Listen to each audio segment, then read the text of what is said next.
All right, hello everyone. Thank you so much for tuning in to this episode of the Geek Garage podcast. I'm your host, David Dassaw, as per usual, and joined with me is a very, very, very special guest. With all due respect to all my previous guests in the past, like this is probably the highest profile. Yes, I don't want to make that sound like an insult to like everyone that came before this. However, I am very honored that this person decided to join me for this episode. Jake Holland, hello, good sir, and welcome. Greetings, suckers, all you previous guests. I'm the best.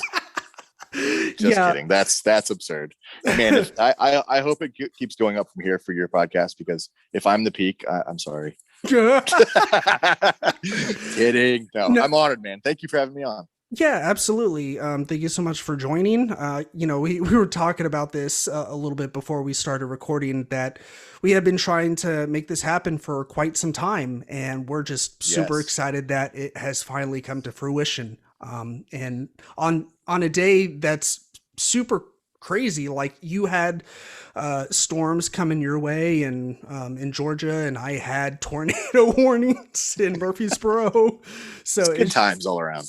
Right. Just, normal spring weather in the South. It's fine. Absolutely. It's not like it's been beautiful and sunny every other day except for today. It's fine. No big deal. Right. So it does make sense that we would make this recording session work on a day like today after trying to make it happen for like, I don't know how long, several months, but I am super excited that it is finally here. So once again, thank you. With all that said, we're basically going to talk about me for like the whole hour that you're on here. Please, that's why I'm here. No. Before we dive into this asinine slew of questions that I have set up for you, for those listening that might not be super familiar with your internet presence, would you mind giving them just like a brief rundown of like what would you say you do here? That's the question. What do I do here? Right. I take the specs to the customers. Why don't you people understand? Just understand what I do. Yeah. Oh man.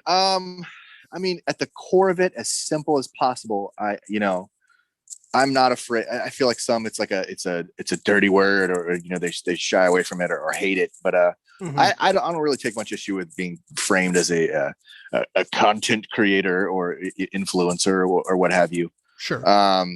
But I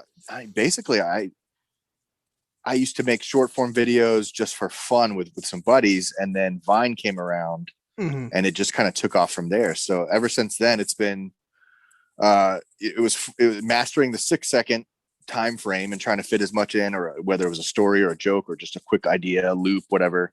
Right. And then once that kind of all came crashing down, then being able pretty much just a challenge and opportunity, and not seeing it as too much of a hindrance or a moment to just quit it all.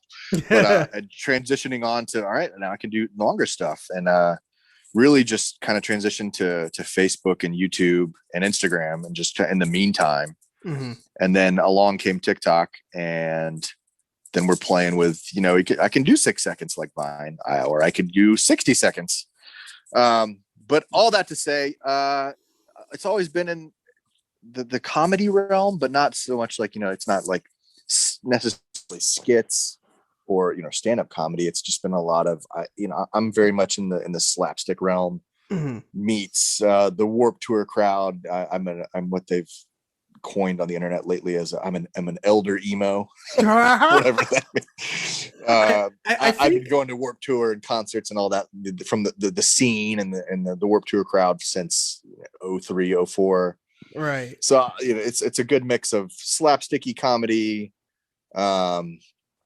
metalcore music, because that has come in since Vine, with the disrespect your surroundings skit Yes. and metalcore interruptions that peppered in pretty quickly Hmm. with the joy of interrupting pop hits and never trying to give off the vibe that I hate these songs. It's not so Right. much I'm not interrupting them because I don't like them.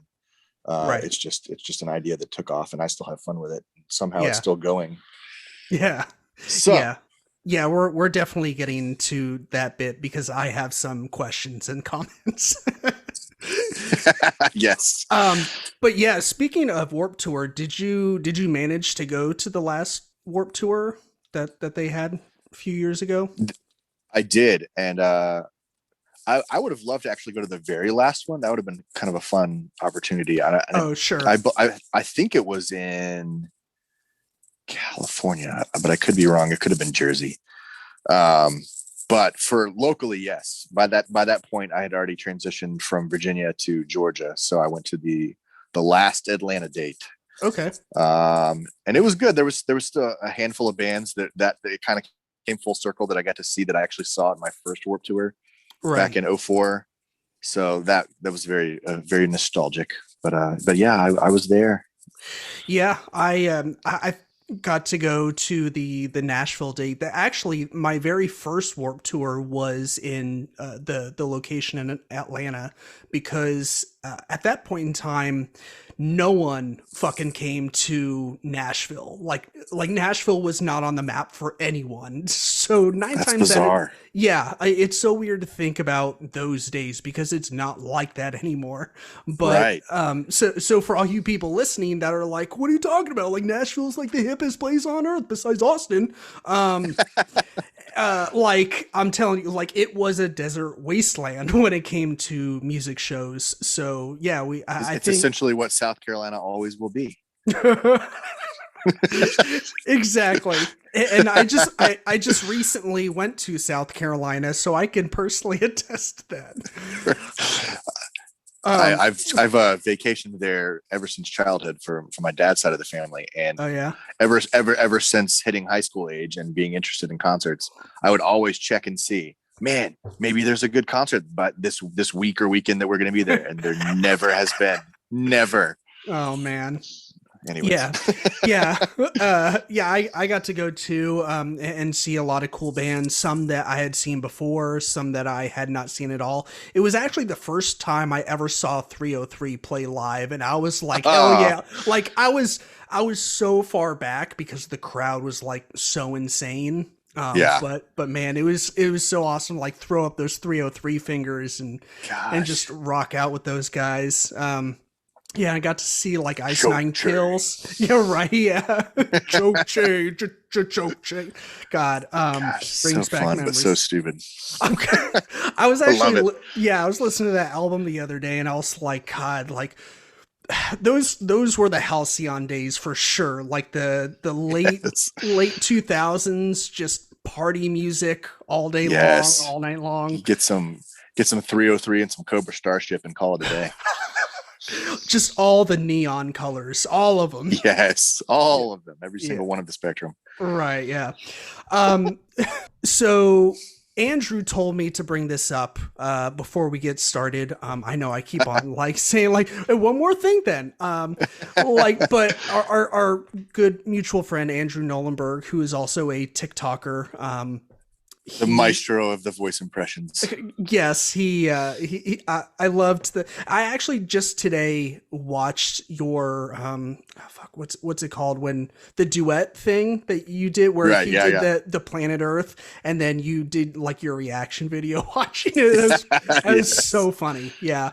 But Ah, he, yeah, but he told me to ask you about your collection of collectibles and action figures, because apparently you are a fan and you have some. I have a few. Yes. Yeah. I've gradually. Well, now we just moved into this house back in October, and so now I finally have a space Okay, in a basement space, which has never been a thing that I've had access to. that's Mostly kind of because I cool. was living along the coast and that we were under the sea levels Sure. for so yeah, that was not an option because we had hurricanes and floods. Yes. So now I have a space. I have a wall that's been gradually been adding all my pops. So there's all of Funko Pops.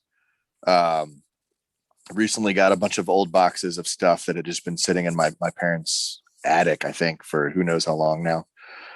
So the nostalgia super kicked in, digging through those boxes and finding everything from old Ninja Turtle figures to if people remember Mighty Max, that was almost like the boys version of Yes. Polly Pocket. Yes, I had that. I don't know where it Yes, went, but I had one. right.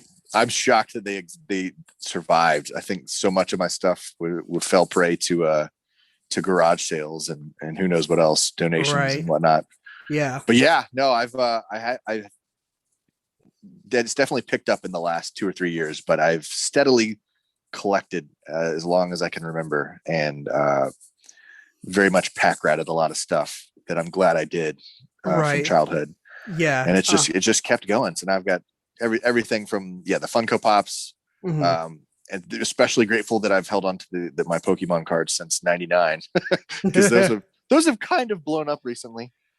Yeah, Um, I really wish I held on to mine because I kept mine in pretty good condition, but I think like I just one day grew out of my Pokemon phase and then poof, they disappeared right. somewhere. So that's a damn shame. It is, especially right now when those cards, depending on what you had, they could buy a house right now. Quite possibly. I never scored like the Charizard or anything like super cool or like unique, but I did have a semi respectable set that your average Joe could like ogle and be like, oh, that's semi respectable. Like I semi respect you. They would totally say that. Exactly, verbatim. Um, oh, you don't have a Charizard? Never mind. I 0% respect you now. So The semi is gone. Now it's down to nil. right, yeah, you no longer have my semi. I'm leaving.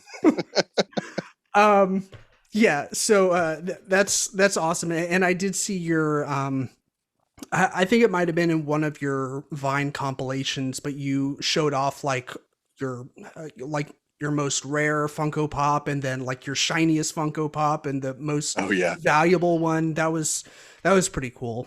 Um, those were fun. Yeah, yeah. yeah. I think. Oh, oh no, that was on TikTok because I was like, wait, where did I find that audio? That would have been TikTok.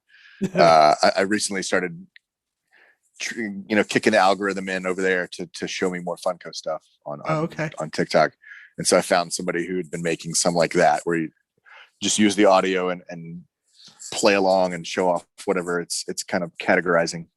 Oh So yeah, that was fun. I've definitely seen those. Look, I guess subset of videos. Like one of my friends did. I guess she took a similar audio, and it was for vinyl albums, like your most Oh yeah. emo vinyl album, and your most indie vinyl album, and your favorite vinyl album, and stuff like that. It was And why are they all dashboard confessional?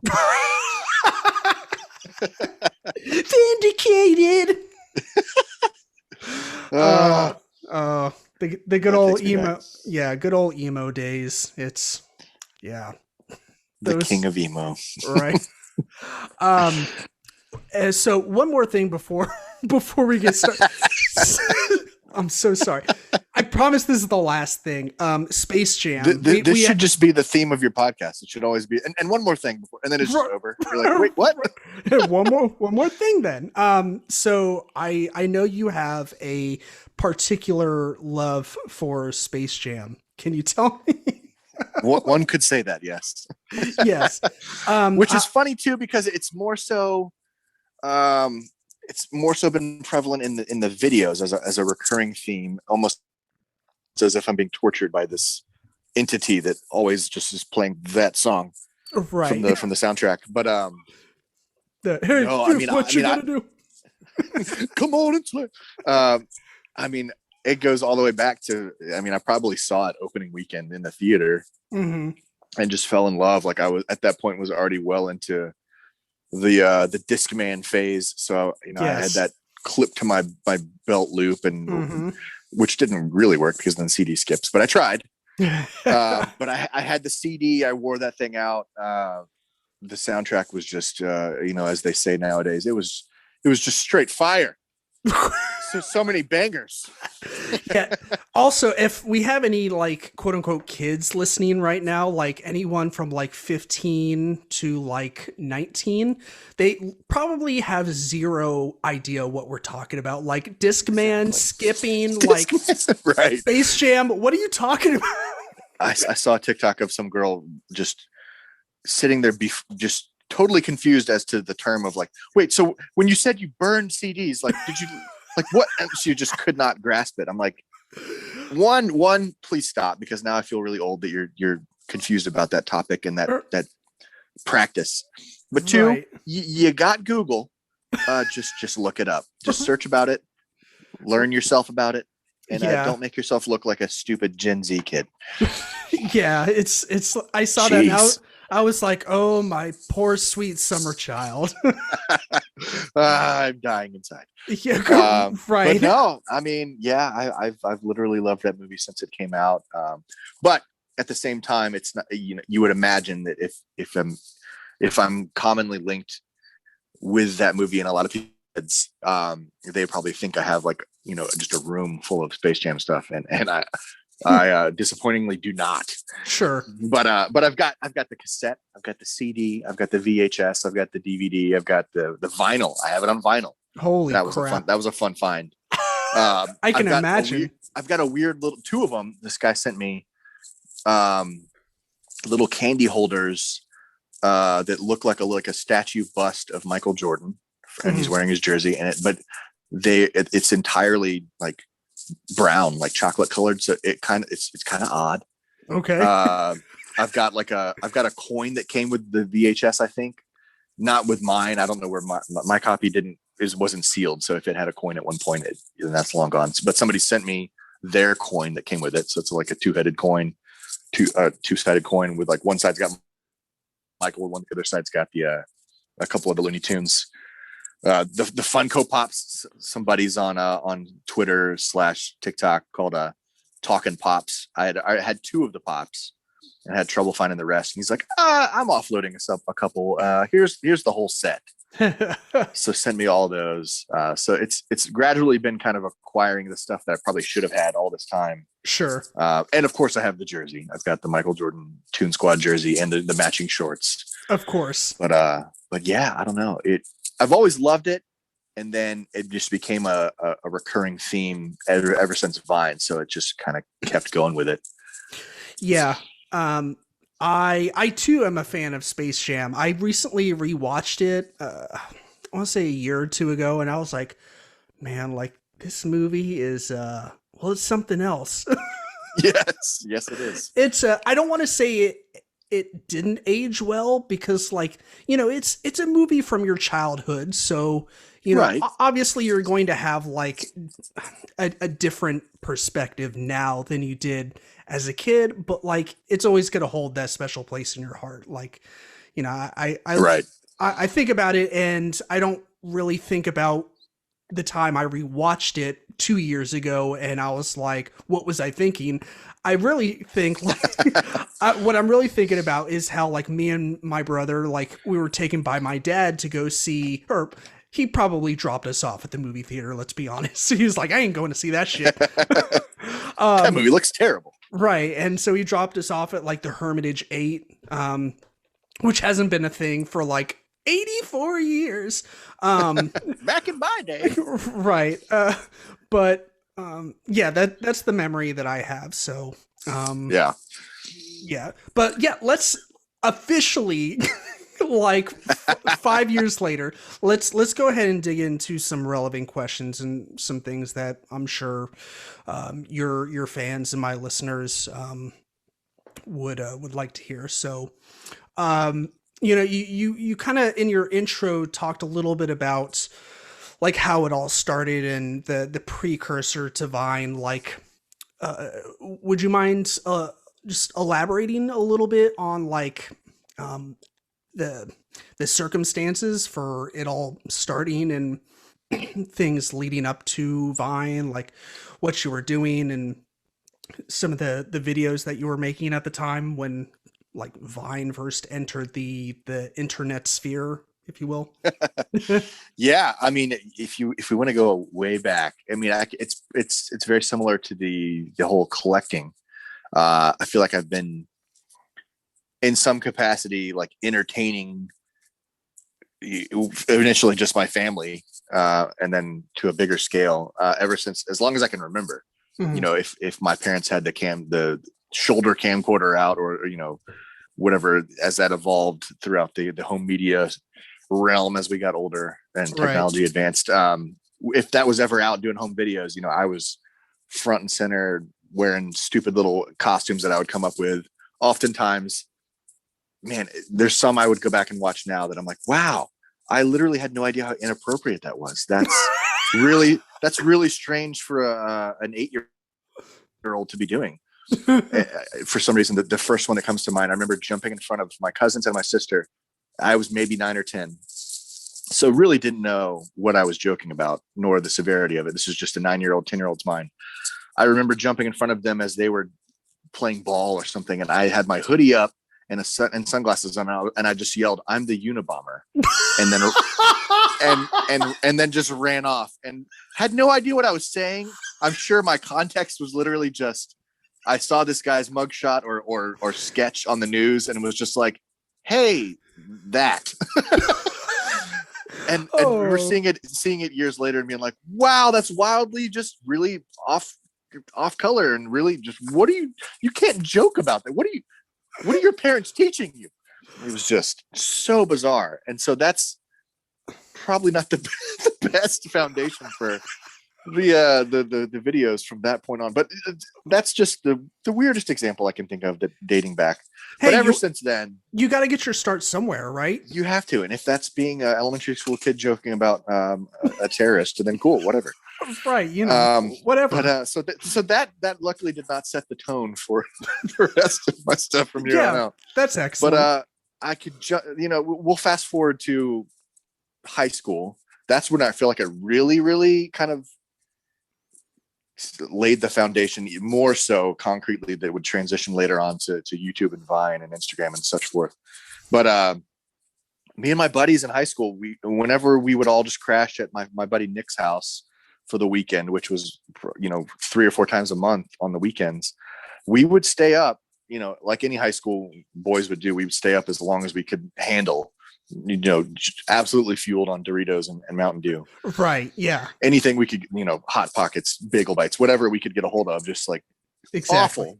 Yes. Anything you could just pump into your system that was just going to surely set you up for a great life ahead. But fueled on that, and he all he had was a webcam, and we would just turn it on and just everything from just, we'd make a playlist of music and react to it or dance to it or do whatever came to mind. We'd have weird outfits and do skits, and it would just be like, we'd either know when to cut ourselves off, or it would just be literally a 3-hour video. And if we wanted to do anything with it later on, we would just have to cut it down. But later on, he found the hard drive, and this is probably like 5-10 years ago, and was like, I don't even know what format these are in. It would take a lot to convert these to use them for anything. But if you're ever back in town and you want them, I have them. There's literally 3,000 videos. I was like, oh, Oh, I do and I don't, because I know myself, and I will probably sit there and watch every single one of them, and I surely do not have time to do that, much less convert all of that. So I probably shouldn't open that can of worms. But right. that was, I feel like that's the most core memory of when it really set in, of like, man, I love doing this. I don't know what it's going to become of this, and nothing was really set in stone in the social media realm. That really wasn't even a thing at that point yet. So who knows where that would have gone. But I was just like, I love this. I love making these stupid little videos, even if it's only 5 people getting to see it amongst friends. Right. And then you jump to college, and so that was, I mean, high school for me.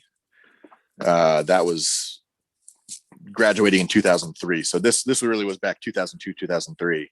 Okay. And then dabbling in community college and a weird limbo of like, I don't know where I want to go. I think I'm just going to stay here at home and take a couple classes here and there, and then work at TGI Fridays, and that's cool. It's Yeah, whatever. I don't think And that's too. then I don't think ended up that's going off. too weird of a limbo. Like, sorry to cut you off, but Probably like not. that's. I think Right? that's No, you're pretty good. You're pretty good. typical. Like, I think the real Right. weirdos are the ones that are like, since I was 4 years old, I knew I wanted to be a nurse, and I'm like, all right, you fucking freak of nature. I'm 19 and I'm in Ivy League law school. How? What do you? How do you know what? I don't know Right, what I want to do, and I'm 24. right. My life is a So lie. I ended up super delaying everything, and then eventually just going off to school and living off campus from the start, because I'm not about to be 23, 24-year old like, what's up kids, Right. living on a dorm. So that was 2009, I believe, and then by the time that tenure wrapped up around 2013, 2014, that's when Vine was already in effect. And I had a whole summer of just like, I don't know what I want to do. I've graduated college, 5 years later than everybody that I graduated with in high school would have been. What am I going to do now? So, and I had a graphic design degree. So that was, you can only go so far with that in a lot of ways, and not knocking it. And I'm still doing that full time now. Sure, that's cool. To pay the bills, but on to really supplement all the social media stuff now. But I really had a whole summer, and Vine had just really kind of kicked off, and really just treated it like a job for 3 months. And that really solidified, like, all right, here's a platform, here's a thing. I never really wanted to commit to YouTube because it just felt too big, just no limits. You could have movies on YouTube, and I had friends that were doing short movies on YouTube, and it just always felt like too much of a commitment. But Right. here's this platform you're handing me, and I can make these 6-second videos. Like, that's not too much on my plate. That's not too much of an ask. Yeah. And I just went all in with it for 3 months, and then it's just kind of kept going from there. Yeah, I remember when our buddy Andrew first showed me Vine. We were working at Olive Garden together, and he was like, "Have you heard of Vine?" And I was like, no. And he's like, "You record these like 6 second videos." And I was like the old person in our group. I was like, 6 second videos? Like, what's going on with kids these days? How short are your attention spans? Um, just the crotchety old man in like the knee-high black socks waving my cane on my front lawn. Uh, but but yeah, he told me about it, and but he then showed me like what people were doing with it, and I was like, this is like super creative. Like it's not about like, you know, like all we can handle is 6 seconds until we're like easily distracted by something, which I mean is a thing, don't get me wrong, Absolutely, yes. but like it was about like how creative you can be in like 6 seconds. So that whole thing like really fascinated me, and I had my own Vine account for a while, but I really didn't do much with it. Um, I wasn't as charismatic as Andrew, and so I just kind of gave up. I was like, I am never going to be on his level, or your level. So I was just, I'll stick to like the writing. And so I kind of, every once in a while we would get together and I would like write jokes for him and stuff. So, Yeah, I kind of that always, was the fun of it, though. I had several friends that either it felt like it just wasn't their thing, or they just didn't do much with it, and kind of fell by the wayside, or it very much, for a lot of people, was a spectator thing, and they didn't feel like, left out of things, and lesser than because they weren't creating. But it very much was just fun just to mindlessly scroll and watch vines, and suddenly it's 3 a.m. You're like, wow, I need to go to bed.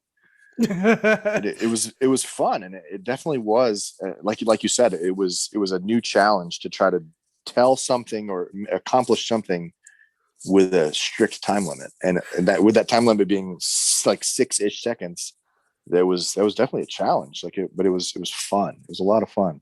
right. So would you say that that 6 second time limit was Did it ever feel like a restriction to you? Were you ever like, oh man, like I wish it would go up to like 10 seconds or 20 seconds or something like that? Or were you ever like, did it ever kind of give you that like freedom to, or I don't know, like the juices that you needed to be like, okay, I know what I have to work with. Like, let's go. Or was it maybe a mix between the two? Initially, and it sounds dumb even looking back on it, just because ever since then, having I don't know, graduated to longer or returning back to longer time spans for videos. But Mm, at the time, and since I had downloaded it literally the day it came out, however I found out about it, I don't remember. But whatever it was, I'm sure because it was Twitter's thing. I'm sure it was just somebody talking about it on Twitter, like, check out this short form video app. mm, Downloaded it out of curiosity, and I don't know, because I was there on day one with a couple friends, and then fairly quickly finding community on there. We very much, whether we liked it or not, became Vine like purists, and so we almost like, you scoffed or got offended at the idea of like anybody who wanted longer than 6 seconds, because we're like, no, that's the point. Like that's the challenge. That's what right. we've been dealing with, and when people would hack it. And you couldn't hack it to add more time, but they would hack it to add in audio or special effects. And it was like, no, the whole point is we're all on the level playing field. We Right. all have the same tools. And so that was kind of hard when it started evolving, and it still stayed at the same time limit, but then you could record stuff outside of the app and bring it in. But Right. the time limit, I never had a problem with. And it, if it ever felt like I couldn't fit an idea in, I either just took that challenge on and was like, all right, I'll tweak the idea so I can fit it in, or the rare occasion that I would have to just scrap something or retool it entirely. It never really was like, oh, I wish I had more time. We just very much embraced the fact that was a core of Vine, was you have 6-ish seconds, and that's it. Right. So what are some of your bits that you did or maybe still do that originated with TikTok or with sorry with Vine that you were either like close to doing when Vine came about or like you're like here's Vine and then you had the idea for it and now it's like something that you've become known for or you know were known Yeah, for. well, the recurring ones that I still keep going to this day, which is either awesome or super sad, is I've well, really it's because they're still fun. It's never like, I gotta the people demanded. I hate doing this and it's sucking my soul out of my body, but I'm just gonna keep making these and I hate it. Now, somehow I still love all of the themes or the ideas that I had originated on Vine, and I've kept doing them because they're still fun. Mhm. Um, but they've been initially, I think the first one that really took off was the disrespect your surroundings, Sure. which honestly, I really don't know. Like people have asked me, like, did you start that? And I think so, because that really wasn't like, memes weren't really like the thing they are now then. I mean, Right. there were memes, but to my knowledge, I never saw one, much less saw a video of people using that bit from the, if people don't know, it's the start of a breakdown and then a song by A Day to Remember. Mhm. It'd be called Mr. Highway's Thinking About the End. But On one of as the far as I best albums remember, of all time. right. And as far as I remember, at least in terms of Vine, somebody could have done it elsewhere and I would have had no idea. But as far as I know, I possibly was the first to do it on Vine, and it just kind of became its own thing. And obviously within 6 seconds, that was really just like, again, a challenge, not a hindrance, but just like, well, how many things can I disrespect in 6 seconds after having to get that portion of it in? Because you always have to start it with the disrespect your surroundings, and then it's kicking over trash cans, smacking people upside the head, whatever, what have you. That one really took off and still continue to this day.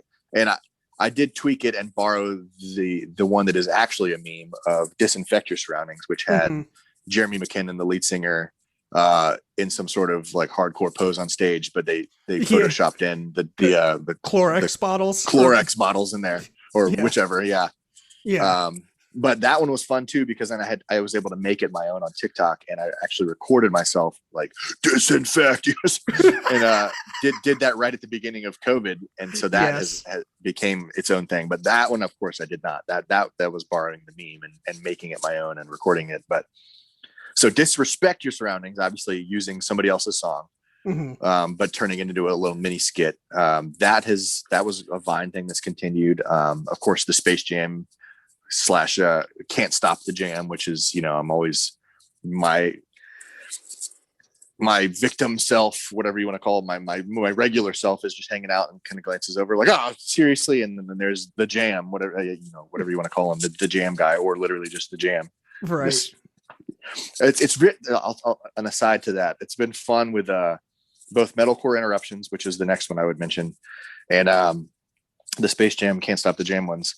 Seeing people like read way too into it and thinking that I have some like sort of like deeper like philosophical idea behind them. It's like he's wrestling with his psyche, and it's like different sides of himself are battling. And I'm like, no, it's literally just like I didn't have anybody else to film with, or they weren't willing, so I just played another character, and just it happens to be me, but I'm just dressed differently. And it's just this annoying guy with a boombox on his shoulder, and he will only play the Space Jam song by Quad City DJs over and over again, and it's just become a thorn in your side. And so that's where it started. But it was, but I never corrected people. I just let them like, they're like, is this like your extroverted introverted sides like battling? Like, I'm like, sure, why not?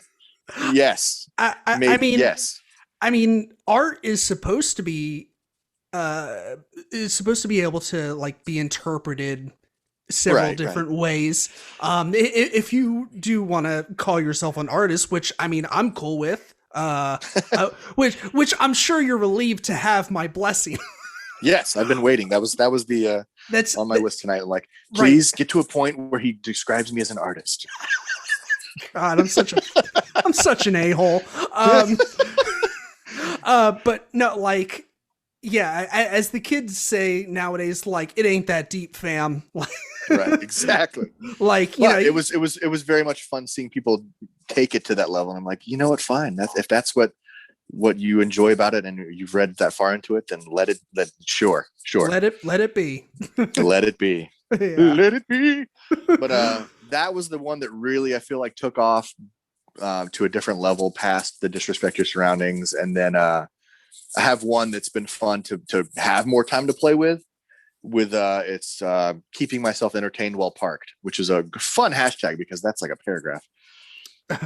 Right. But essentially that one's, to me, always initially kind of annoyed me with some of the reactions, because people were like, what are you doing where you're always just parked waiting? And I'm like, well, I just got in the car to make the video. Like, it's not like like I'm in the car for that purpose, to make this video. It's not like I'm like taxi driver or like Uber, or like I'm just waiting for someone. I'm like, you know what? Which is a valid, possibility. Right. But it's just funny that they, instead of getting hung up or commenting on different elements of whatever particular version of that video installment of it, it was always, what are you doing? Why are you always in the car waiting? Like, why is that what you're focusing on? Yeah, that's, it's just so odd.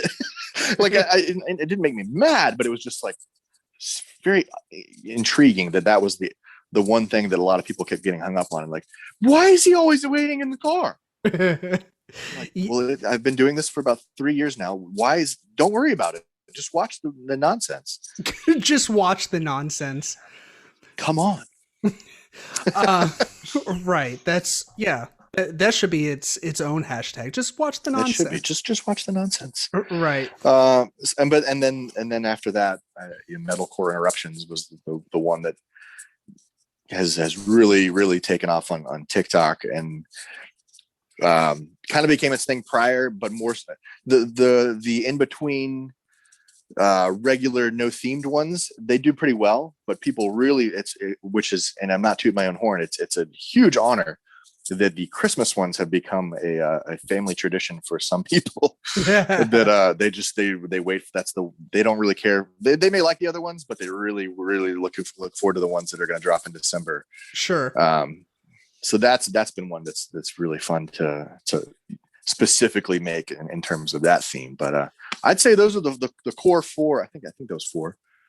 Yeah, just disrespect your surroundings, can't stop the jam, keep yourself entertained while parked, and metalcore. Yeah, and I think those are the four pillars, Yeah, if you will. the four pillars of success.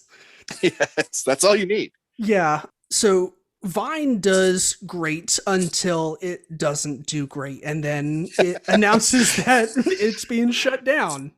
Yes, yes. When they announced that, did you formulate any sort of game plan, or like transition to try and do something else, or take up some other like um, some other app, or like maybe focus more on YouTube?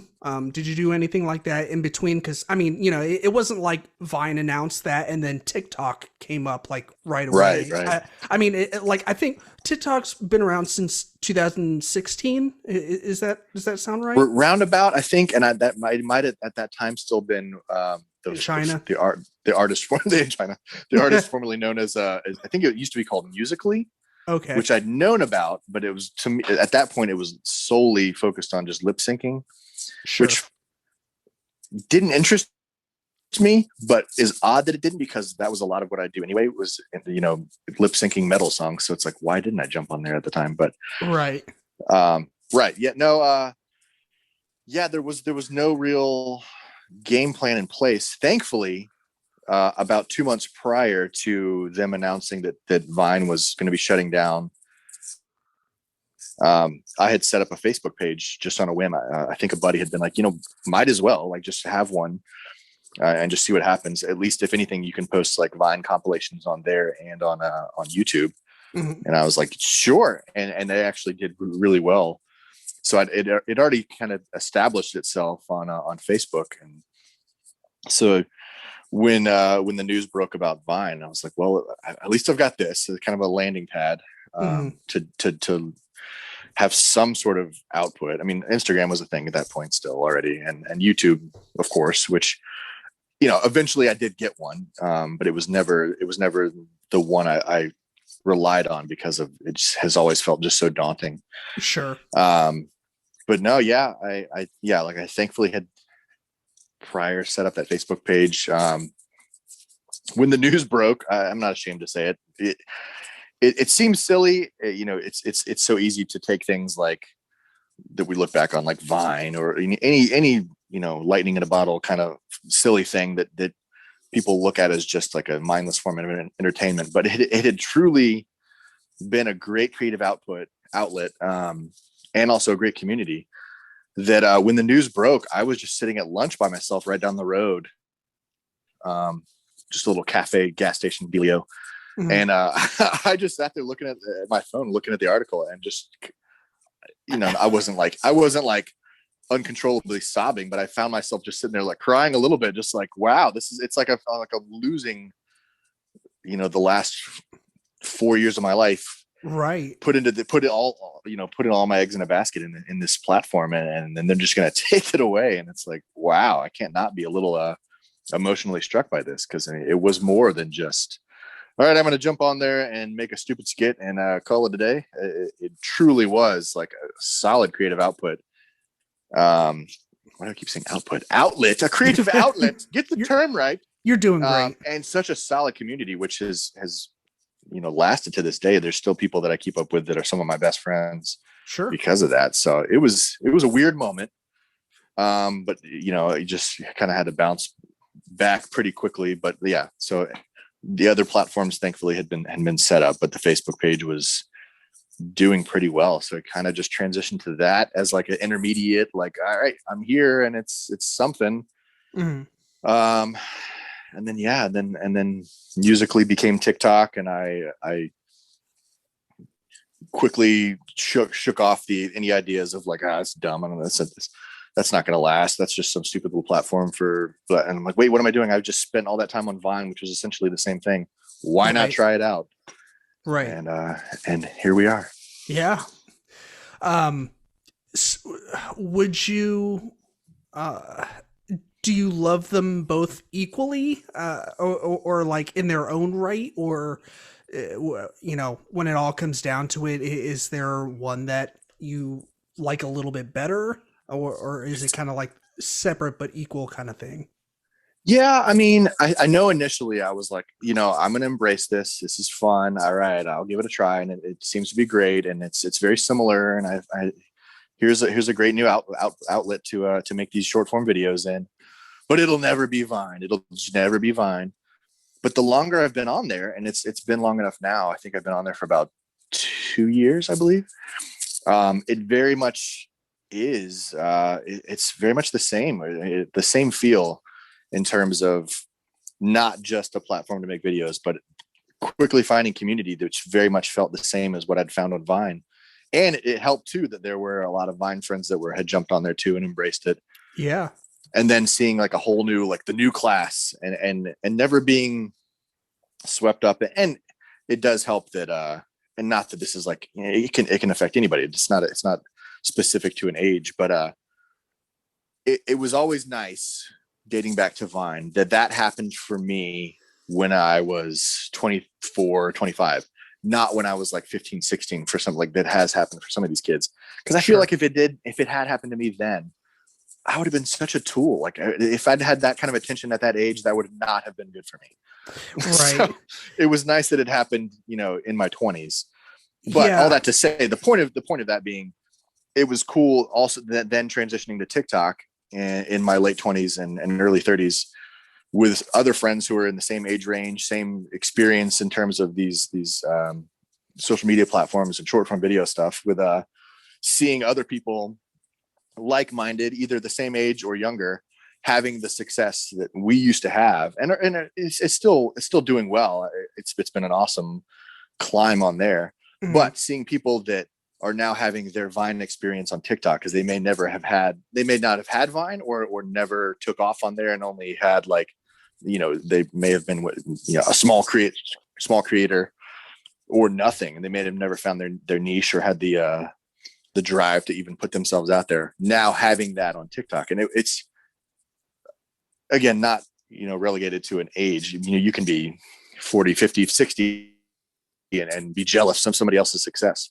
But it's been legitimately cool seeing some of these new creators that, again, either didn't use Vine, didn't have success on Vine, and suddenly exploding on TikTok, and it's genuinely been exciting. So it's that's been a huge element of it too, is championing and cheering on these people that are, you know, either having better ideas, or the algorithms is playing in their favor, or they just have way more time and are capitalizing on it, and it's awesome.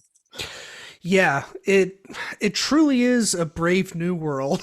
uh, Yes, it is. just seeing, I mean, you're way more tuned into the, you know, the whole content creator space than I am, obviously, but like it really is like so incredible and interesting to watch this evolution of technology, like going from, you know, the Instagram days and the Vine days, evolving into, you know, what is, you know, what we now use, like TikTok, and um like the introducing like the music element, which is something Yeah, that yeah, yeah. I don't, you can correct me if I'm wrong, but I'm pretty sure Vine didn't have anything like that. So that must like No, you no. being able to like like type in like a day to remember and like actually have that music just there for you to like back and lip sync to must have been like a killer game changer for you when it came to Yeah, like the creating and the content. database they have on there is just keeps growing, and it's fantastic. And I think there's been some artists that have seen a resurgence in their career because of it, or they weren't aware that their songs were blowing up on there, or maybe not, but they just like the fact that their songs could be on there and weren't aware that whatever hang up in the rights realm of things with like the label or whoever else. I've seen some that were like, oh, somebody would alert them on Twitter, like, hey, I want to use your song and make some TikToks, but my videos keep getting flagged and the audio keeps getting muted because I'm not allowed to use your song on TikTok. And they're like, wait, hold up. And then they'll go like try to do whatever they can do to work their way up the chain and find out how to Huh. correct that, and that's been cool to see. Yeah. Yeah, that's pretty cool. We a couple weeks ago we had at work. I work for this company called Naxos, or Naxos of America, and we're a classical music label and distributor.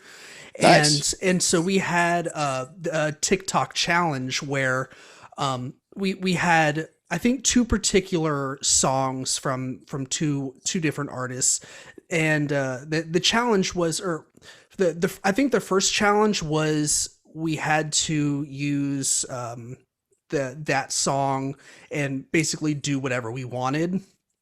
And I wanted to do something, but I just couldn't get around to it because the wife and the kids and the dog and just life, the podcast, just everything spun out of control. And I was like, oh, well, the deadline's here.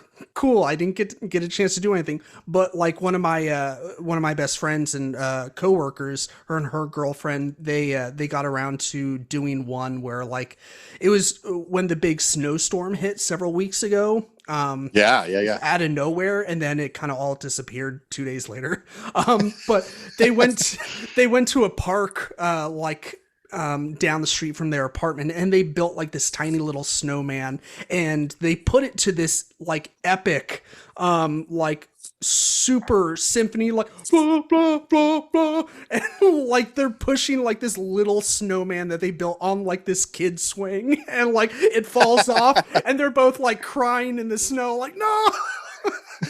And He's dead.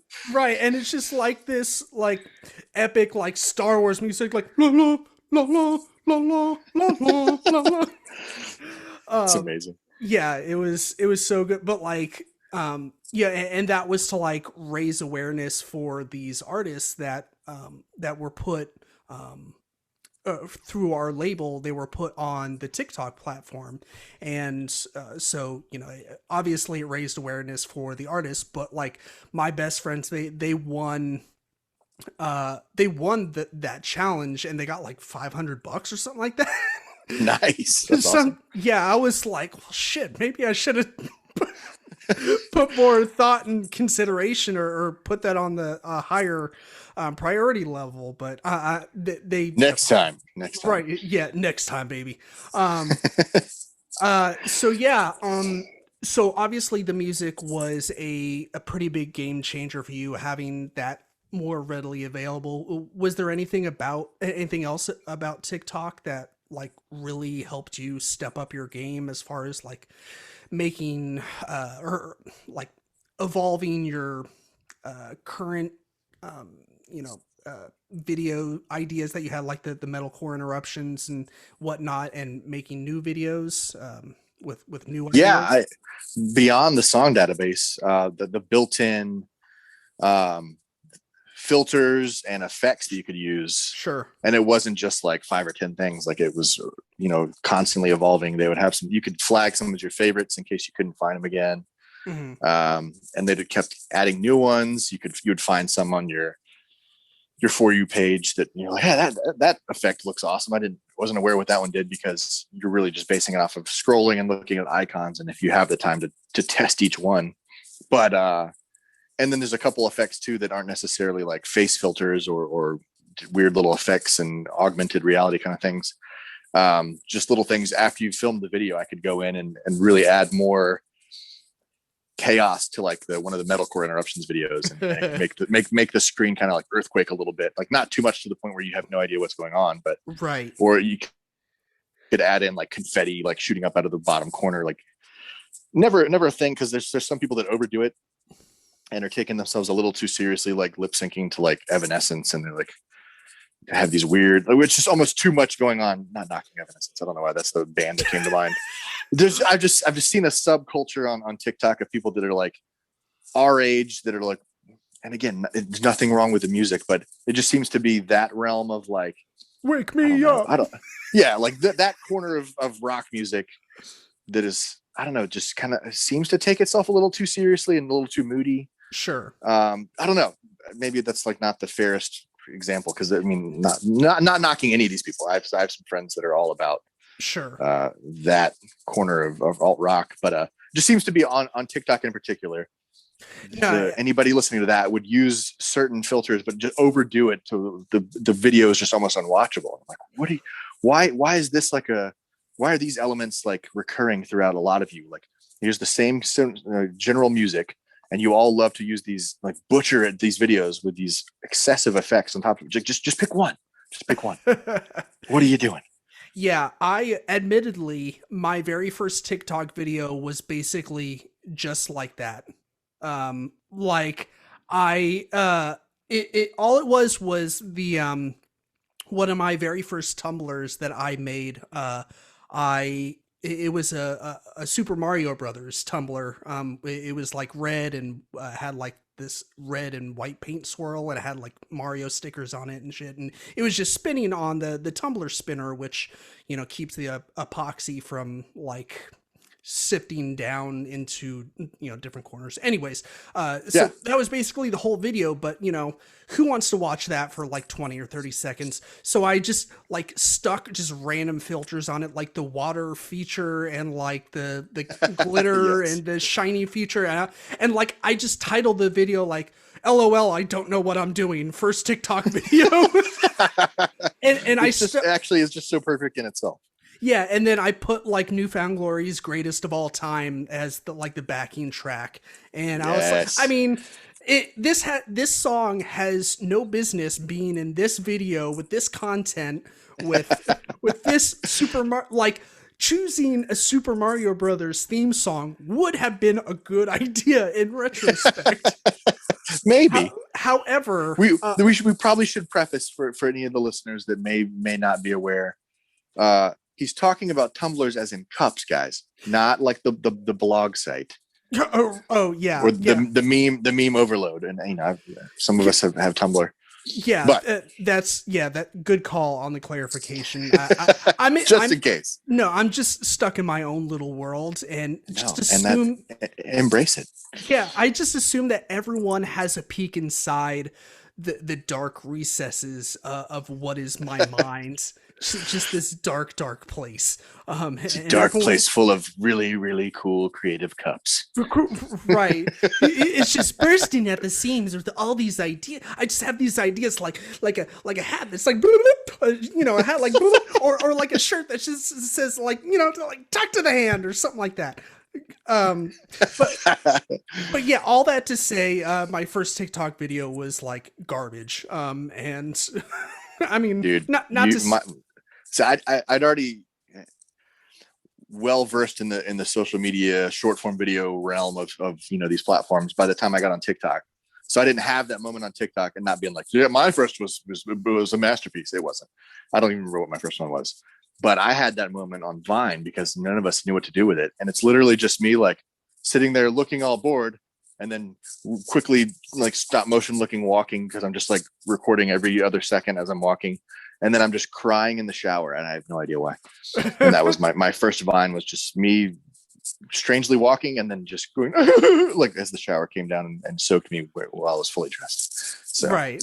We all had those moments on some platform.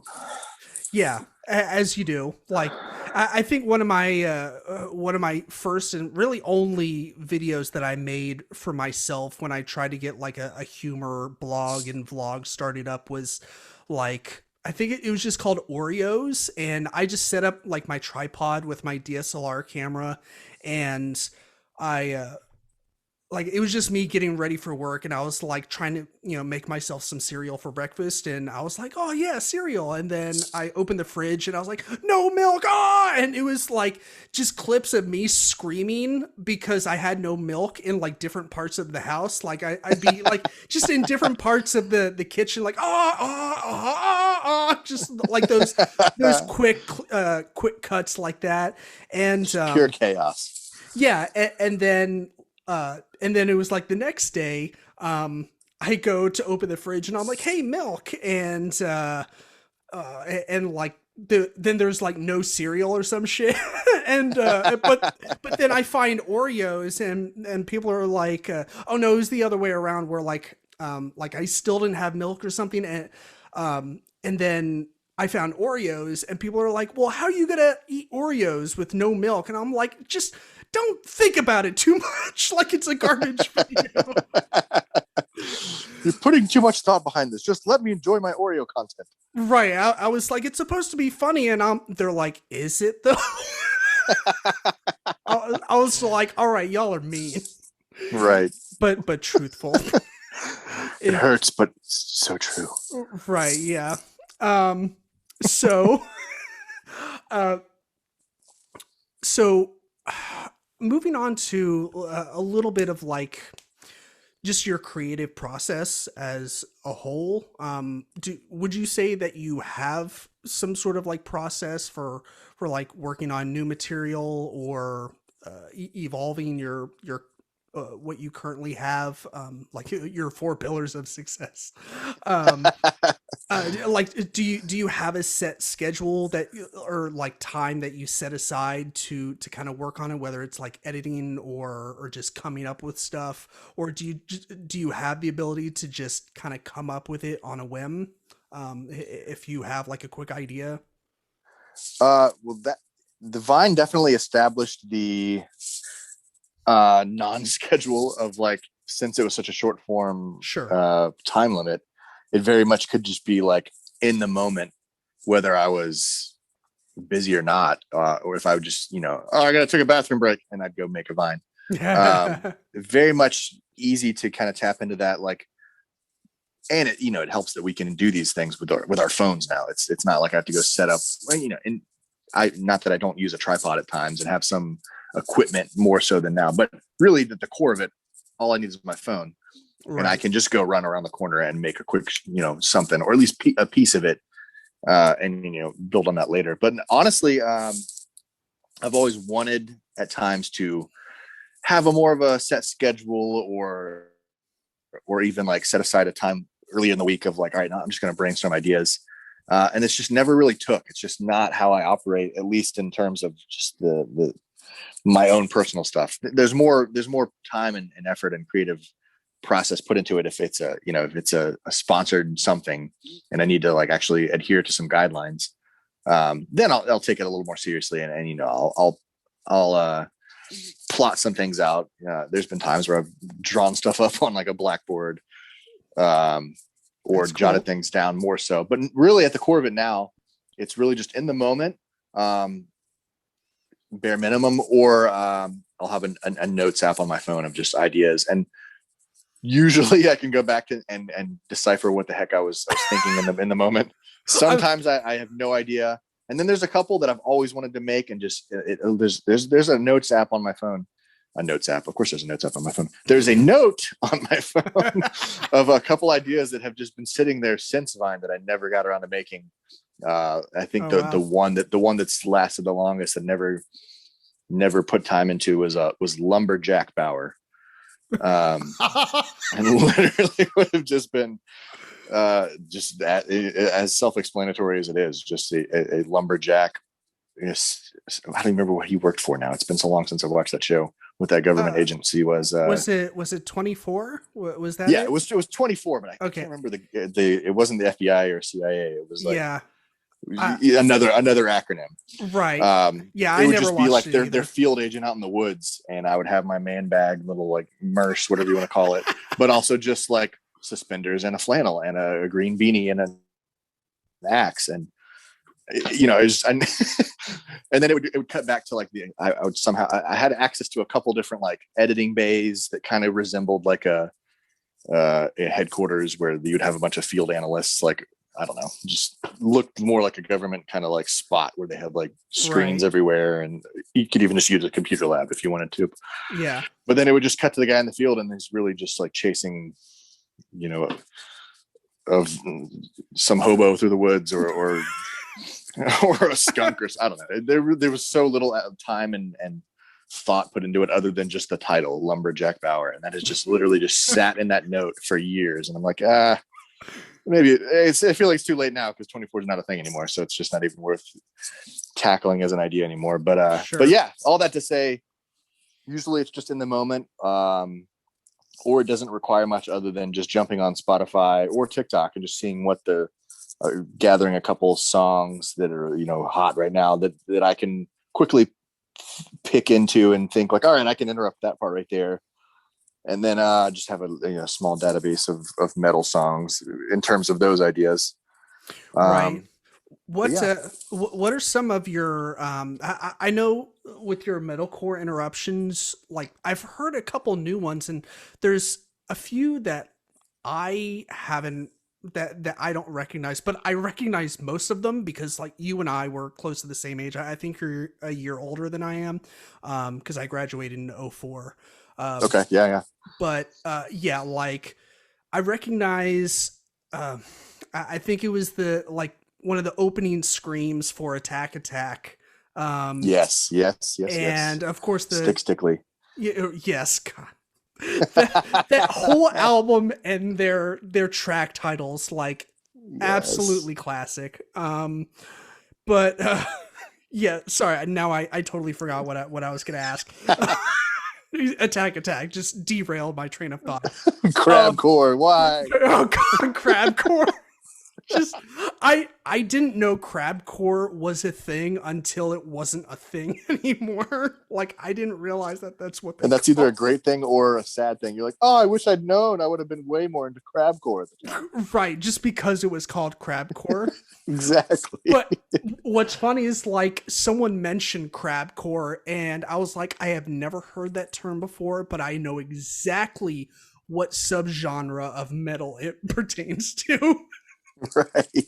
I just like my mind went to that Stickly video of them just like crouched down like their guitars like hanging 2 inches above the ground. Like, uh, oh, that. I'm keeping that gift forever. right. But Crab core. yeah, Anyways, yeah. but aside from that, what are some of the others that you like to use? Just for the sake Uh, of I used no, to use that one a lot more, and it's still a great fallback if the song fits to use Attack Attack. But a lot of times the real fallback that usually is that can fit with anything is "This One's for You" by Of Mice and Men. okay, I use that one a bunch. I use I forget the song name off the top of my head. By For Today, I'll use a newer band that I got into because of making these videos. They're a band called Wage War. yeah. They've got a several solid blech. Like Oh yeah. God just bless always the black. God that's the blech. Black. So yeah, band wise, yeah, it's always come back to Attack Attack of Mice and Men, Wage War. There's a band I also found through all of this called Finneas. Hmm. Every now and then I'll use like Devil Wears Prada. Okay. Yeah, there's a whole bunch, and that one is one that's for sure a solid evolving note on my phone of just song titles. And usually I'll remind myself to put enough effort in there to put in like the exact moment in the song, Hmm. and also what is that in that song? Is it? And it's the most ridiculous note. It's all these song names, and then next to it, it's like 1 minute 13-second marker, and then like it's just like typed out or bleh, or like guttural scream or like dog barking. Like it's just, there's one I can't recall the name of the band off the top of my head in the moment, but it's literally the breakdown is just it starts off with the lead singer just going art and then just immediately goes right into a breakdown, and it's gold. It's just so good. It sounds like something I set my friends on fire would do, Yeah, or it's just very akin to them. Yes. yeah, just something something like that. Um, God. Yeah. Do you listen to? I mean, I don't think these would necessarily make for excellent metalcore interruptions, but Dance Gavin Dance. Do you ever listen to them? I did a little. They were never one that I got super into, and that's not even to say they weren't good. It's Sure. I think it was one of those that I only ever had their songs on. Gosh, all those like mix CDs, like sampler CDs that would get thrown at you at concerts, or Right. I used to buy Alternative Press magazine, and they would typically come with some sampler CD from Hopeless Records, Fearless Records, any of the big Fueled by Ramen, any of those. Right. I feel like the only songs I ever had from them that I would burn onto iTunes or would probably come from those. Yeah. Well, they're a lot different now. Like the band, I mean, their music is weird in general, but like the band's history is super weird. Like they just been through a million different singers and band member changes and stuff, but like they've had the same band members for like the last, I want to say 6 albums.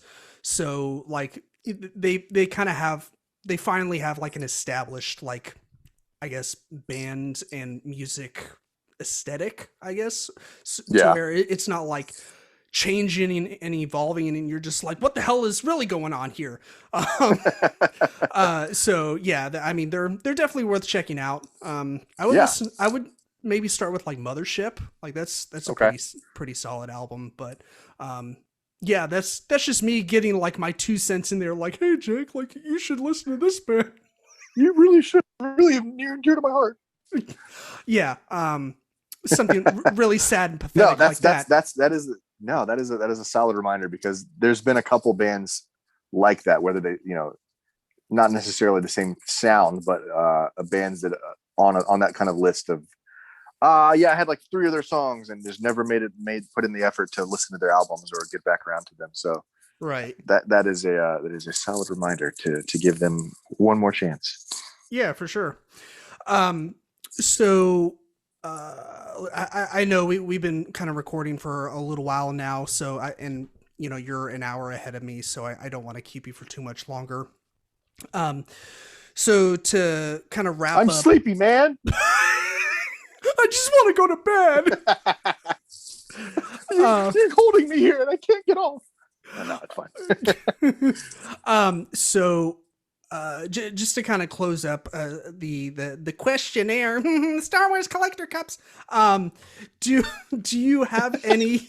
Sorry, just my ADHD brain is like exploding because it's not used to being up at like 11:30 at night. So, do would you or do you have any like quote unquote words of wisdom that for anyone listening that may be trying to like up their content creator game or maybe trying to get into the realm of content creation online?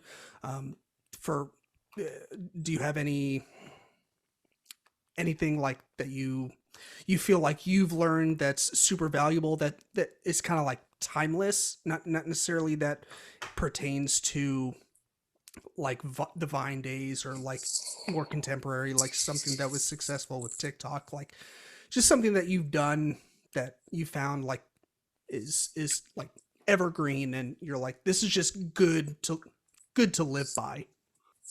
Yeah, I mean, I think the community aspect of this whole particular corner of this experience for me, of not just making the videos, but also tapping into the community aspect, which really started with Vine, is,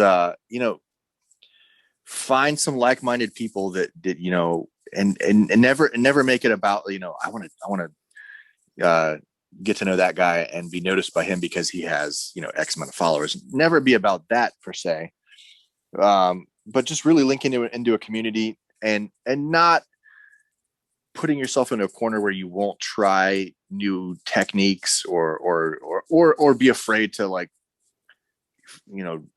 do a couple of the trends. Like I never want to be like, yeah, we've joked about it a couple times throughout of like, the crotchety old man approach of like, what are the kids doing? That's so stupid. And, Right. wagging my finger at them from my front porch and there's some that I for sure won't do. And it's more so because I'm going to look like an idiot, not necessarily that it's a dumb trend. It's more just that like, that's not going to work. I can't twerk. But really like not being too good to try, something that may be trending. But really, tapping into that community approach, and not for the sake of like, I want to build up a community of people on here because I want them to benefit me. But if you can approach it from the fact that you literally just want to be a part of something, and as a bonus, it could help you because they may duet you on if it's particularly TikTok, or they may promote you elsewhere, and they may just happen to have some sort of connections with, some sort of brand or other creator. Never make it, ulterior motive. Try to Right. keep it as genuine as possible, and find community if that's something that would be important to anybody as a creator. Or if you're just like a lone wolf, and that's completely fine. But to really try some new techniques, or if there's something that like you like, don't feel like you have to live up to somebody else's standards for what their platform should look like. Hmm. And maybe what you really love doing isn't something that's going to get you a million followers, and that's completely fine. Like if it's really just like doing that for you in terms of like creative fulfillment, then just do it. It could even be a side account where like you have a main account where you have some stuff that's more general appeal. But if you love making stop motion videos that may not really appeal to everybody that's following you on a main account, or if you really love, I don't know, the artsier stuff that like if you're a sketch comedian, but like there's also a side of you that loves artsy, you're not even in the videos, it's just like nature. I don't know, just Right. don't be afraid to either make that your thing and not worry about the fact that it won't, it's not going to make you famous. Or Hmm. if you already have an account that's doing really well, but you also have another side of you that you want to tap into, that is really gonna make you creatively fulfilled and not just feel stuck in like, I always have to do the comedy and always got to do the dancing. Like you may Hmm. have another side of you that people aren't aware of, and either try that on your main account, make a new one, and do it. Like just be open to not always chasing after the numbers, the fame, if you will, the quote unquote, because it's also fleeting. But Sure. that's the core of it. That's what I've felt like I've really learned, is not worrying about. And there's going to be times where you will. It's impossible not to every now and then get frustrated with an algorithm, or the fact that you put 2 hours into a 30-second video, and one that you put 10 seconds of time into did amazing, and the one you put a lot of effort into didn't. Right. Like, who cares? Just leave it up. Don't. I see so many people get burnt out quickly because they let themselves care too much about that aspect of it, and it will be frustrating. And maybe it is a one every now and then. It might be worth deleting it and trying to post it at a later window of time that could work better for you. But Hmm. for the most part, like treat it like a resume, but also a means of like, hey, are you being creatively fulfilled, and is this fun for you? Because if it's not, just it's not a problem to just stop. Either take a break, delete it altogether. At the core of it should always be, are you enjoying this? Are you proud of what you're making, and are you having fun? And if not, then it's not worth it, because it's just going to be do more harm than good, mentally and creatively. So that may be a long-winded, rambling, Dude, circular, me jumping through all sorts of different hoops of different things dude, I've learned, but dude, you got me crying over here. That was absolutely perfect. Yeah, no, what I that was hoping was, for. yeah, The right. tearjerker. Yeah, it's just making me cry on all over my microphone. No, yeah, no, that was excellent. I mean, and you're so right. Like the day that it stops becoming fun and starts feeling like work with no combination of like fun and work, like you know, you're what you said is spot on. Like it's time to either take a break or reevaluate what you're doing, maybe come at Yeah. it from a different angle, or or just take a short hiatus. Like that's what happened with me with the podcast, several years ago, and it still happens from time to time, but like we've kind of hit a stride, Ted and I, where we got to a point where we're like, hey, we can do this on a weekly basis. And, I don't know what it's like in the TikTok realm with like consistency, but like with podcasting, like consistency is key. Yeah. Because Yeah. Yeah. if you don't put out content on like a regular basis where people can expect it, and they're like, okay, on Wednesday, like I get a new Geek Garage episode, on Tuesday I get a new Office Ladies episode, and so on and so forth. So, like I said, I don't know if it's kind of like that, or something similar for TikTok, but That's definitely something that I've personally learned myself. So Yeah, typically, yeah, I think consistency is key, and I think it still does matter. Um, it is a little harder to put so much weight behind that with TikTok in particular, just because of how mysterious and ever changing their algorithm is.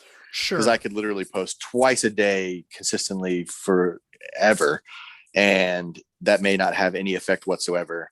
Or I could post once a week and it could do better. There's no, at least from what I can tell, there's no rhyme or reason to it, which is frustrating at times because some people get hung up on that. Like, I'm posting all the time and it's not Right. working out, and I don't understand. And you just kind of have to settle with the fact that the algorithm makes no sense. Sometimes it's going to work for you, sometimes it's not. But I think my buddy, in terms of TikTok, my buddy put it best the other day, because we saw a lot of people posting, and you can kind of do the friends only posts, so only the people that you're mutually following can see this post, and it's a much smaller audience, and you feel more open to being like raw and honest about, like, I hate this app. Like, I'm frustrated with the fact that my videos aren't getting seen. Sure. But we saw a lot of that, like in a week span. Everybody was just kind of hitting that breaking point all at once, and it was real bleak. Mm. And my buddy just jumps in the middle of it and posts a video, and he's like, guys, I get it. It's frustrating, but number one, and kind of like what I said, if you're not having fun, it's not worth it. Just step away. But two, almost 1 billion people in this country alone have downloaded, or however, or maybe it wasn't just, I don't know, at least last year, maybe it wasn't just the US, but the app itself had over almost 1 billion downloads, Hmm. whether that was, multiple devices, or that many people altogether. But the idea that any number of us are going to be on the trending page every single day when there's that many people using it is absurd. Like, that's just not going to happen. It's not realistic. So Right. don't bank on that. Just post because you're having fun, and you're checking off a box of some sort of creative fulfillment with whatever video idea you have, and don't worry about the fact that it may not get seen on a trending viral level. Like, it doesn't matter. It really Right. doesn't, because Yeah. more often than not, that's going to happen when you least expect it, and that's just more fun than it's just going to catch you off guard. Yes, I can personally attest to that because yeah, there's been plenty of stuff, or well, not plenty. There's been like one or two things that I've done in my lifetime that have kind of caught me off guard like that, where they just come out of the blue. They're like, "Hey, this got a lot of people's attention." Like with the podcast, this one particular episode, it was like I think it was maybe the 11th or 12th episode we did, and it was on alt rock of the 2000s. Out of all, so it was basically an episode about emo music, and I don't know if Yeah. you know Andrew's friend and my friend Dylan Klein, but him and his Yes. Yeah. girlfriend Yeah. at his girlfriend at the time, they both came on the podcast, and we talked about just emo music for like 2 hours, and it was a great time. And then all of a sudden, like back in December, we started seeing a huge spike in downloads, and we were like, where the hell are all these downloads coming from? And so I started digging into our metrics, and they were all coming from that one episode. I was like, the episode was like 3 years ago. Like, what the hell is happening? And it turns That's out that awesome. it was just like a banner episode on Pandora of all streaming places. Like, I told Ted, and Wow. he was like, Pandora is still a thing. Right. So yeah, just like you said, just create stuff, and you never know what's going to happen. And at the end of the day, we're all Yeah. going to be dead anyways, so you might, Exactly. right, so you might as well just have as much fun with it as humanly possible, and don't stress because Yeah. it's all small stuff. So yeah. Yeah. And I've had plenty of friends too, that have had way more success than any of us will ever have, that Hmm. didn't get nearly the same amount of exposure or views. They just happened to have it get seen by the right person, who wasn't necessarily looking for, what's got 3 million views and is hot amongst the 16-year-olds these days. They just happened to see something that particularly was right what they were looking for a client. And I've had a friend who had that, where videos were doing okay. They were doing pretty good, but he was consistent and they were quality. They might as well have been like the quality he was and effort he was putting into it might as well have been for somebody who was doing it full, like literally full time for like a major studio in Hollywood. Like he was putting that level of effort into, Oh may wow. not have been getting that kind of attention just yet.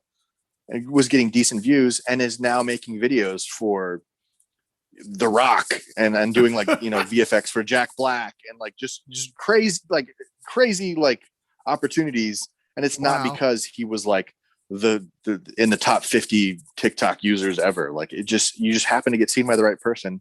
And Right. it could happen. It might not, but it might as well just like treat it like a job, but also as long as it's still being, it's still fun, Hmm. then just go with it. And if it gets seen by the right person, cool. Not to say don't put in the effort and put in the work to try to get your name out there and put in the effort to like search out the right people to send things along to. But don't exhaust yourself. Don't put yourself into a routine where like you're absolutely burnt out because you sent your TikTok to 500 people a day for a month. Like, Hmm. Right. if you can do that and you don't get burnt out and you just like have that drive, by all means, keep going with it. But if that's just killing you inside, then just pump the brakes, keep making what you're doing and just don't worry about it. Yeah. And if it happens, it happens. And if it doesn't, it's okay. Because like you said, we're all going to become worm food eventually. So it's okay. Yep, pretty much. I mean, as bleak as it is, it, it is the bitter but beautiful truth. Which is an odd way to close out this podcast, but that is the note. However, the real note that I want to close out on is your CTAs, your call to actions for your non-marketing folk. Um, so like I said, there could be some people listening that have little to no idea who you are, but I doubt it. So I would think that it's likely. I'm just some bearded goon with a phone. me too. But my beard isn't as luxurious. It's not that beautiful Yukon Cornelius, which was a spot on cosplay, by the way. Thank you, thank you. I gotta It say was that was years overdue. I was a little ashamed that I hadn't done it sooner, but thank you. nah. It was done, and it was done beautifully. So kudos on that. But yes. Where can the good listeners of this podcast find you on the internet sphere, such as TikTok and whatnot? Yes. Well, for the most part, I've been way better at streamlining things. So for TikTok, Instagram, and I think the backslash on Facebook. It's my page on Facebook is my name, Jake Holland, but I think the backslash is Pizza Beard Party. But yeah, TikTok and Instagram, like the heavy hitters, and for the most part, searchable on Facebook as Pizza Beard Party, all one word. Um, and then there's Twitter, which I would love to change and have tried to change to earlier on. I wanted it to be my full name, but when I first set it up back in who knows what year that was with Twitter, Mm-hmm. I think it's the one I'm still just kind of cringe at. But my name on Twitter is Jake Holla, which Which I I feel like at kind the of time love. was like, that's dope, man. Holla. You just cut off 2 letters from your last name and it's Holla. Like, gosh, it's just cringe. But I love it for what it's worth. I can't touch it. Yeah, it's not the worst. It could be way worse. But so that's the one that's not fitting in with the rest of the pack. Mostly for maybe not trivial. It's not trivial. If I change my name on there, which I probably could change it to Pizza Beard Party, I would lose my verification badge. Sure, yeah, and So we can't I'm just have going to leave that. it as is. We can't have that because then I can't specifically harass other actual famous people to get noticed with my blue check mark. So come on, man. Yeah, and you got to have that blue check mark. It's like that. It's like that shining beacon seal of approval from the Twitter sphere. So which on Twitter for sure I would not even had that if not for Vine. One of the several opportunities through the Vine era that were consistently like me looking around at my surroundings being like, how and why am I here? But okay. They invited some Viners out to New York City to Vine headquarters /Twitter And then as a bonus, while we were like going through some workshops with some of their teams, they're like, "Hey, look at your Twitter, or look at your Vine." And because our Twitters were linked to Vine, they got dual verified. So if not for Vine, I would not have that. But anyway, that's a super aside rabbit hole. No, that's pretty dope. I've never been invited anywhere. I mean, I've been invited to my dentist office for my routine cleaning, but never to New York City to check out a super dope headquarters. Maybe one day. Maybe one day, and I probably won't ever have that happen again. So I savor those few moments. Right. Mostly because the world is under the current conditions, so I'm not going anywhere. Right, but we can hope that it will change soon. I mean, it seems like things are on the upswing. I mean, it's true. People are getting vaccinated, and things are starting to slowly open back up. And we're on the up and up. Yeah, seeing this new kind of normal, which is good. So fingers crossed, we'll eventually get back to it. So yes, indeed. But Jake, thank you again so much for coming on. Words literally cannot express how grateful I am for this experience and you coming on the podcast and just talking with me. The pleasure and honor is all mine, man. Thank you for having me on. Oh, you're making me blush. I know. It really is all your pleasure, isn't it? It is entirely mine. Yes. Okay. And listeners, thank you so much for tuning in. Go subscribe if you haven't already. We're on all the podcast platforms like Apple Podcasts, Google Podcasts, Stitcher, Spotify, all that. And we're on all the social media networks. Leave us a rating and review if you feel so inclined. And as always, be kind, stay geeky, and eat lots of cheesecake. Bye! Woo!